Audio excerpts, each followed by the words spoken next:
Hello， 大家好，我是王刚。在之前的视频里面有提到，在我们商业的厨房里面，每天都会产生大量的厨余垃圾，其中的处理方法跟家庭非常不一样。今天我就来跟大家讲一讲这些垃圾的处理。对于很多后厨，一般第一步是将这些垃圾进行一次初步分离，分离出来的油、渣、水，其中污水达到的排放标准，可以直接进行排放，这样可以有效的减少垃圾的体积和运输成本。然后分离出来的残渣和油类物质会分别打包送到深度处理的公司。好了，那我们来看一下这个机器，这个叫做油水分离器。其实这个原理相当的简单，就是食物倒在这里之后，然后这个篮子里面它就把我们的食物残渣留在这里面，然后它的水就会从下面这边管子里面流出去，然后油的话从这边就开始流，从这根管子里面出来，然后我们这下面有一个桶，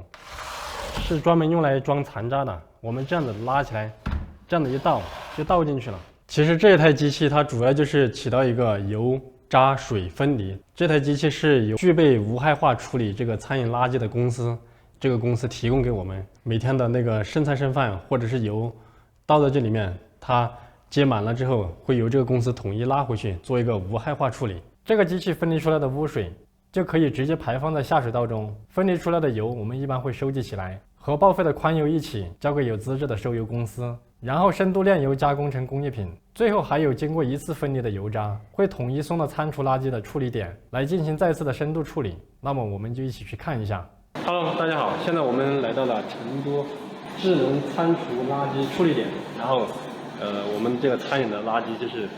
这些油脂啊、饭啊、菜啊、剩饭剩菜啊这些东西，就是拿到这里来处理。现在这个地方就是他们平时下货的一个地方。其实我对这个一点都不懂，现在我们请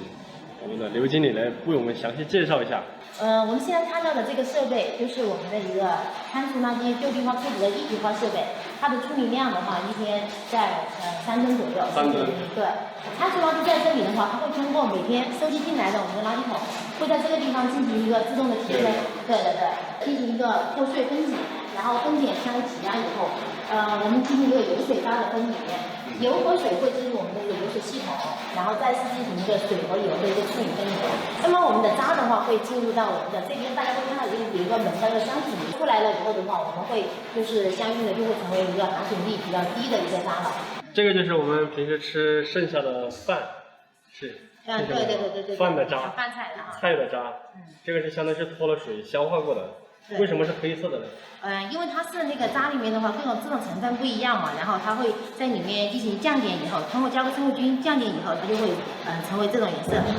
就是您看到那个有一个就是空气净化模块，它这个的话是我们整个的设备，你看设备上还有一个白色的管子，它是把这个气味有相当于收集到管道里面的，有一个塔，这个塔里面进行去检洗。意思是它可以除掉一些比较刺激的一些味道。对。好了，相信大家对厨余垃圾的去向和处理有一个比较详细的了解。我们来整理一下，酒店餐厨垃圾主要分为2大类，一个是报废的宽油，另一个就是剩菜、剩饭、潲水等。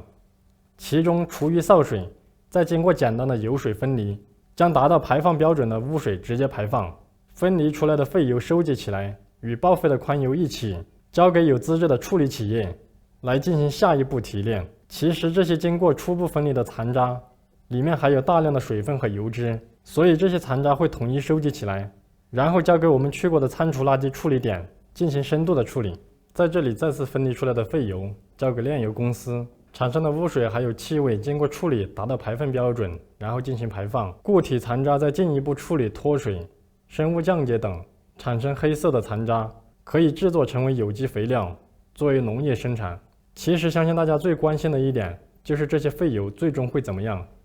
这些废油交给炼油公司之后，会进行深度炼制，然后加工成比如炼制生物柴油、工业润滑油等工业品，或者净化之后加工成肥皂等日化用品。大家不用担心这些油还会循环到我们餐桌上面，这就是一个完整的餐厨垃圾处理循环，不只会有效的避免地沟油的出现，也产出了其他可以再次利用的资源。好了，本期视频就到这里，如果大家还有什么想了解的，可以私信留言告诉我。